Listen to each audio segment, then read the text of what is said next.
से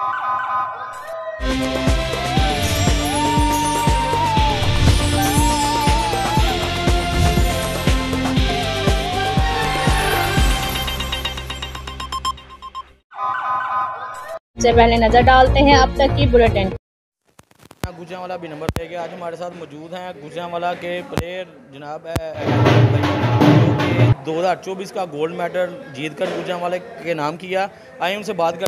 अस्सलाम वालेकुम। वालेकुम सलाम। जी सर, ये आपने जो 2024 का गोल्ड मेडल हासिल किया, इसको करने के बाद आप क्या अपना पैगाम देना चाहेंगे?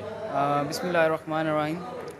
मैं सबसे पहले अल्लाह का बहुत बहुत शुक्रिया अदा करता हूँ कि जिसने मुझे इतने बड़े मेडल से नवाजा।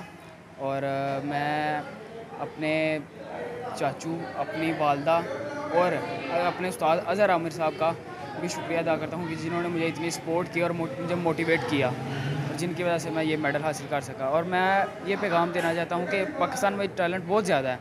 पाकिस्तान की यूथ जो सी है उसे सपोर्ट किया जाए और इंटरनेशनल सतह पर उनको भी कंपटीशन के लिए पहुँचाया जाए। अच्छा, ये जो आपने 2024 का मेडल जो विन किया है, इसको विन करने में आपको किन किन मुश्किलात का दरपेश आई हैं या किन किन मुश्किलात का आपको सामना करना पड़ा है? मुझे बहुत ज़्यादा मुश्किलात का सामना करना पड़ा है। सबसे पहले तो मुझे डाइट वगैरह, न्यूट्रिशन वगैरह का मुश्किलात का सामना था।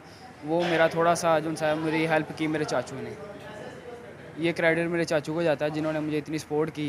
और उसके बाद मेरी वालदा, उन्होंने मुझे सपोर्ट की और उन्होंने अपनी काफ़ी ज़्यादा चीज़ें बेच के उन्होंने मुझे इस कंपटीशन के लिए तैयारी करवाई। और साथ में मेरे उस्ताद ने मेरे पर मेहनत की है और जिसकी वजह से ये मेडल मैं पाकिस्तान के लिए ला सका। और आगे भी और भी कंपटीशन आ रहे हैं, वो भी उनसे मैं गोल्ड मेडल ला के दूंगा इंशाल्लाह।